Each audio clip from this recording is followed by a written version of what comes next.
Hey guys, I'm Torchwood Boy and today we are watching Ant-Man and the Wasp, so we're going to jump straight into the trailer, then we're going to go back and do a little bit of analysis. I am so ready to see this happen. Scott and Hope kick so much ass. I'm so ready. I hope. Anyway, let's go. Okay. Now this is this set after the Avengers or before? If I'd asked you, would you have... I wonder. I guess we'll never know. But if you had, you'd have never been caught. Very true. I'm intrigued to see. Is this dumb things. This might be before Avengers, even though it's set after. Even though it's after. Give me the price. Thanks to you, we had to run.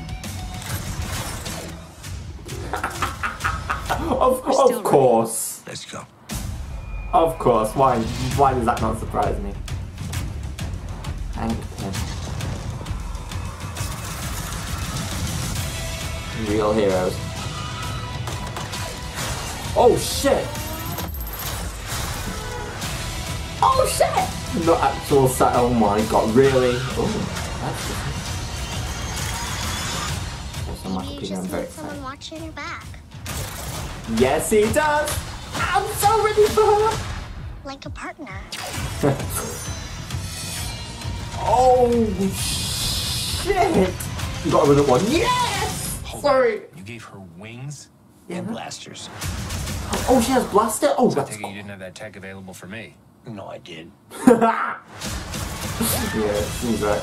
Ant-Man and the fucking Wasp. I'm so excited for this film. No, not Hello Kitty.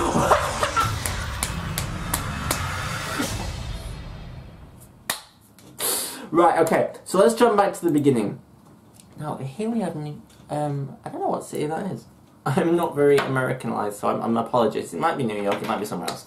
I doubt it's New York. But what strikes me is that the world hasn't ended, okay? This is set after Avengers Infinity War, or at least the movie comes out after Avengers Infinity War, so I don't know whether that's the case, or whether what actually is going to happen is that this movie and Captain Marvel, obviously Captain Marvel is set before Avengers, because it's set in the 90s, but this movie might be set before as well, and it leads into it, so it might be like a bit of a prequel to Avengers Infinity War. I'm not 100%.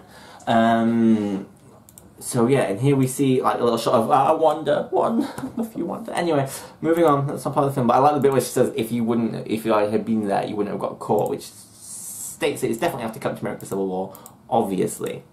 Now here he is on parole, which I find odd. Because didn't Cap break him out? So I don't quite know what's happening. Obviously this is after Avengers Infinity War, so I still don't quite know what's happening. But maybe they after they like saved the world the first time, I don't know. Something happened. I'm not sure. Honestly, I think we're just getting to the point where I don't know these things. We're just going to ignore them. Here they look very worried about this scene. I'm not sure what it is. And now the FBI are here, and that's never good because we don't really like them. Can we just talk about this just for a minute? His building becomes a suitcase. I love the attention to detail that at the top of the building here, there's this like pipe, and then as it comes to the ground, it's actually a fucking... That's just it's like the tank all over again. It's just brilliant. I'm just really worried about the furniture when you put it on wheels like that. Like, will that not throw all the furniture against the windows? I don't know how it works. Unless they're all bolted down, I suppose. I feel real bad for this guy who's like just stood there in his pajamas, like he's no idea what's going on. What is this thing? What is this thing? What does this do? It looks like some kind of engine. We can see that there are some words over here. Jura, perhaps? Jural on the right hand side over here, but I can't make out anything else that could give it away about what the hell that is. Moving on, we have now. Is this now? I can't tell if that's.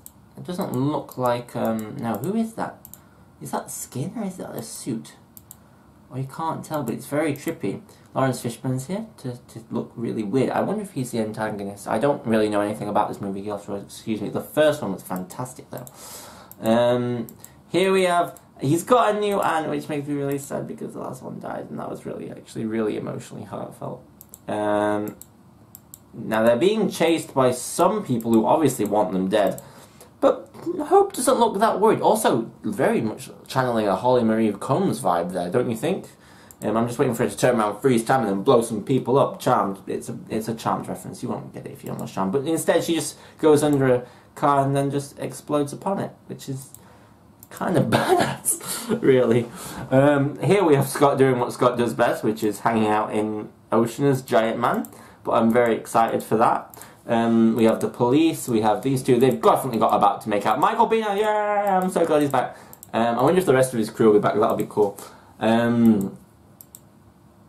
Here we have Hope just basically killing everyone as the Wasp, which is so cool. This is such a badass moment. Yes, I knew she'd have to run up a knife. It was too much of an opportunity to miss out on. I like how he's like, they gave her blasters too, like, and he's like, you didn't give me blasters, and he's like, yeah, I know. Yeah, design the suit, dickhead. And it just looks amazing, guys. And this is just, it's Wasp who's doing this as well. She throws out a Hello Kitty, she makes it big. If only it like just stopped, if only it had actually crushed him, that would be hilarious. That would have been just lands on him. Anyway, they love doing stuff like that. Thomas the Tank Engine was the last one. And of course the giant ant, which I hope we see again. Guys, this looks amazing and I cannot wait for it. Yeah, thank you so much for watching. I love you all. I have been Torchwood Boy, you've been Osman. This has been Ant-Man and the Wasp. I'm so excited.